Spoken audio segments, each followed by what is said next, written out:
법대로 왜 법대로 생활에 꼭 필요한 진짜 생활 법률을 알아보는 대행진 생활법률 시간입니다. 믿고 듣는 법률 전문가 법무법인 법승의 이승우 변호사님과 함께합니다. 어서 오세요. 네, 안녕하세요. 네. 자, 2024년이 이제 이틀 남았는데 어제 너무나 안타까운 사고 소식이 있었습니다. 네네. 변호사님도 듣고 너무 놀라셨죠. 예, 그 뭐 뉴스 보고서 이게 진짜 현실인가 생각이 들 정도로 그렇죠. 많이 놀랐고요. 진짜 네. 안녕하시냐라는 인사가 참 참 이렇게 마음 아프게 할 수도 있구나 이런 생각도 좀 들었습니다. 네. 네.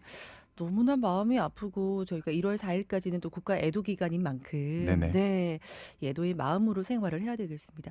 자, 오늘은 저희 이 대행진 생활법률 올해 마지막 시간이잖아요. 그래서 2024년에 이슈가 된 법률을 좀 정리해보는 시간으로 마련을 했습니다. 자, 올해도 법률적으로 변화가 많았던 것 같아요. 네, 너무 좀 많아서 머리 아프다라는 분들도 많으신데요. 예. 그 중에서 이제 중요한 것들 강화되고 또 개정된 것 중에 이제 좀 확인된 것들이 좀 필요한데요. 네. 3가지 정도만 준비를 좀 해왔습니다. 네. 오늘도 최대한 쉽게 전달 드려보도록 하겠습니다. 네, 좋습니다. 먼저 음주운전 관련 내용인데요.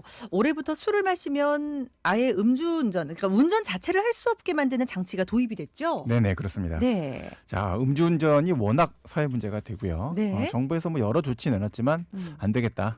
특단의 조치로 가자. 네. 그래서 일정 기준 음주운전한 사람에 대해서는 네. 음주운전 방지 장치를 차에 달아라. 오. 자기 돈으로 달아야 되고요. 예. 자, 쉽게 말해서 이제 음주 측정 때 차 시동 걸기 전에 후 불어서 음주 측정해야 되는 건데요. 네. 일정 수치 이상의 혈중 알코올 농도이면 시동을 아예 못 걸도록 만든 겁니다. 네. 자, 음주 측정기가 이제 자동차하고 하나로 합쳐졌다 이렇게 보시면 되고요. 예. 자, 도입이 된 거는 이제 이번 연도 10월인데 법 시행이라는 게 이제 바로바로 할 수가 없잖아요. 네. 현장 도입은 이제 2026년도 10월부터 이루어질 것 같습니다. 그렇군요. 음주운전 방지 장치. 진짜 영화에서나 보던 기술이 이제 현실이 된 것 같은데, 근데 이거 모든 운전자들이 다 설치해야 되는 건 아니죠? 그러면 이제 제조사에서 만들어서 나와야 될 텐데요. 그렇죠. 그렇지는 않고요. 최근 5년 안에 이제 음주운전으로 2번 이상 적발되는 운전자 대상입니다. 네. 재범하지 말라는 거죠. 음주운전 음주운전 이제 술 마시고 운전하지 마라 뭐 이렇게 하는 캠페인으로는 어렵고 네. 자, 아예 그냥 차 못 쓰게 하겠다 이렇게 한 겁니다. 예. 자, 대상자가 장치 부착 안 하고 버티면 어떡하지?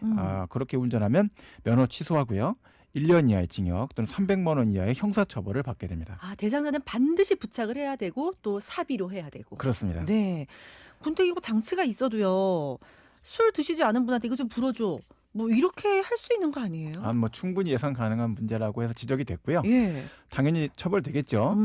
운전자 바꿔치기 위해서 안 되겠다. 돈 좀 더 들어도요. 네. 얼굴 인식 카메라도 탑재하셔야 될 것 같습니다.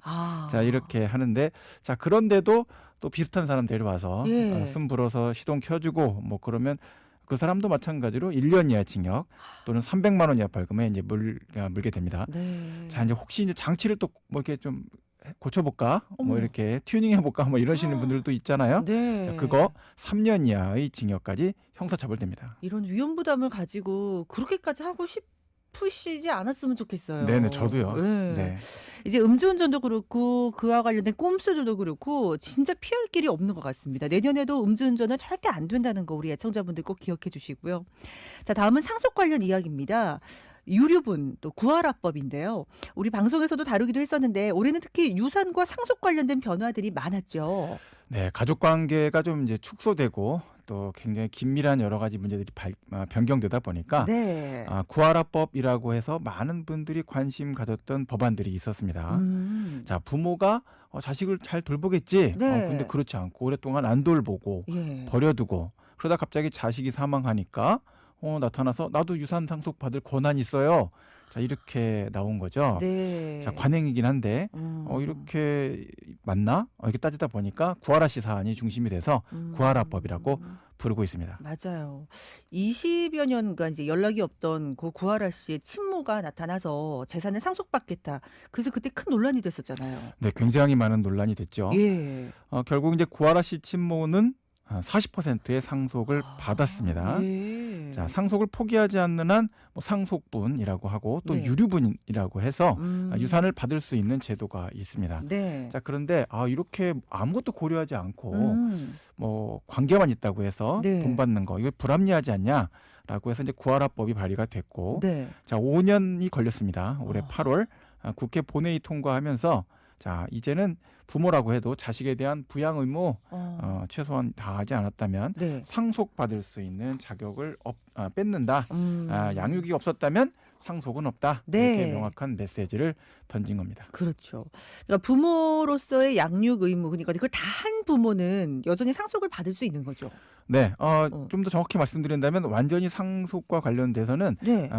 부양을 완전히 저버리지 않았다. 어. 양육 의무를 나름대로 성실하게 이행하고 있었다. 네. 라고 한다면 상속을 받을 수 있습니다. 근데 음. 굉장히 슬픈 일이죠. 자녀로부터 부모가 상속받는다는 그건 자체가요. 맞아요. 네. 자, 유류분도 마찬가지의 문제인데요. 네. 자, 양육 의무를 잘 이행하고 있는 부모님이라면 이런 부분 사실 별로 생각하고 싶지도 맞아요. 않으실 겁니다. 네. 자, 상속도 그러나 이제는 좀 더 공정하고 특별한 사안에 대해서도 도덕적 기준을 반영하자라는 방향으로 이제 입법이 진행된 것입니다. 그렇군요. 자, 마지막으로 딥페이크인데요. 정말 진짜 같은 가짜 영상이잖아요. 이 딥페이크 범죄가 사회적으로 정말 큰 문제가 됐던 것 같아요. 네, 앞으로는 아마 더 심할 것 같은데요. 예. 뭐 2050년대를 기반으로 한 SF 소설 같은 데 보니까 딥페이크 영상 때문에 많은 사람들이 자살을 하는 어머. 이런 정도의 이제 예상들이 등장하고 있습니다. 예. 자, 이제 막 시작된 거죠. 딥페이크 기술. 원래 영화나 게임에서 재밌게 보던 기술입니다. 네. 그런데 이제는 뇌가 등장하고 주변 사람들이 등장하는 뭐 이런 문제가 되다 보니까 네. 불법 허위 합성물을 만드는 거죠. 음. 유명인, 일반인, 내 주변에 있는 사람들을 뭐 이상한 나체에 조합하고 포르노 사진이나 영상을 찾아서 결합시킵니다. 네. 자, 채팅방이나 커뮤니티에서 이 영상 공유하고 또 돈 받고 팝니다. 뭐 몇천 원에 팔아요. 예. 아유.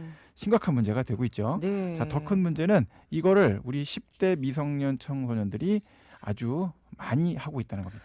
저는 그래서 이 부분이 놀랐어요. 네. 10대들이 이렇게 했다는 게 네네. 중고등학생들이. 그렇습니다. 예, 그것도 자신이 너무나 잘 알고 있는 친구나 선생님의 사진을 활용해서.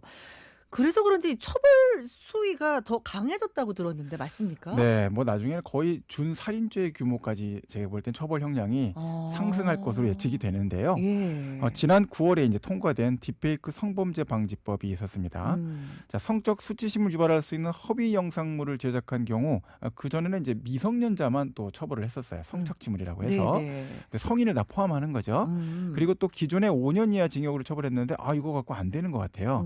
그래서 최대 7년 이하의 징역, 또 벌금도 5천만 원 이하의 벌금으로 강화를 시켰습니다. 네. 자, 이제 중요한 거는 이게 또 소비자가 있으니까 그렇죠. 계속 유통이 되는 거예요. 네. 그래서 딥페이크 성착취물을 저장하거나 보기만 해도 3년 이하의 징역 또는 3천만 원 이하의 벌금에 처할 수 있도록 규정을 만들었고요. 네. 자, 이거 호기심의 문제가 아니고 사람의 인격을 말살하는 행위이기 때문에 맞아요. 법적인 책임에서 절대로 자유로울 수가 없다는 걸 기억하셔야 될 것 같습니다. 그렇죠.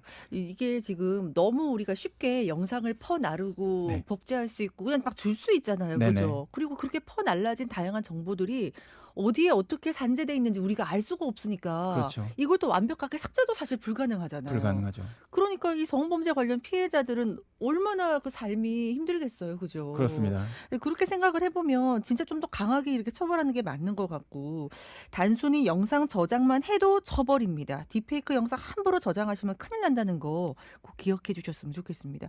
저번에 그 변호사님하고 이제 전화로 저희가 이렇게 인터뷰를 할 때 네. 문자로 보내오셨던 사연이 하나 있었어요. 예, 예. 그분이 어떤 뭐 아주 친하신 분은 아니지만 문자로 서로 뭐 이렇게 이야기를 주고받다가 네네. 문자 내에서 이렇게 조금 수위가 높아지는 언어들을 사용하게 됐나 봐요. 네네. 그래서 그분이 상대편에서 이거 명예훼손으로 내가 고소하겠다. 네네네. 이렇게 문자가 왔는데 예. 이럴 때는 제가 어떻게 해야 되나요? 이런 사연이 하나 있었거든요. 예, 그거 좀 설명을 좀 드릴게요. 네. 일단 그 안에 들어있는 내용이 이제 성적인 내용이 없으면 일단 통신 매체 이용 음란이 안 되니까 그건 예. 빼고요. 예. 그다음에 이제 명예훼손이 되려면은 두 사람만 있는 공간에서 이야기를 하거나 두 사람만의 SNS는 명예훼손이 되기가 불가능합니다.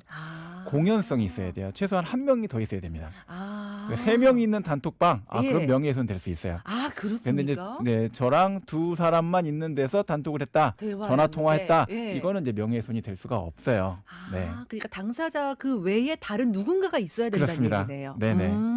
아, 그분 듣고 계시다면 도움이 되셨으면 좋겠습니다. 자, 오늘은 2024년에 변화된 법률 정보 이렇게 정리를 해봤고요.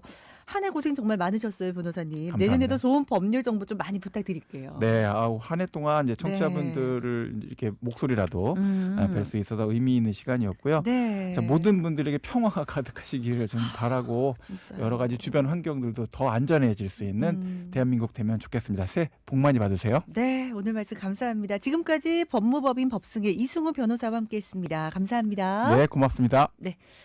자, TVN 긴급제보 전해드리고 갑니다. 중앙대로 두실역에서 부곡 사거리 방향인데 금정경찰서를 못 간 지점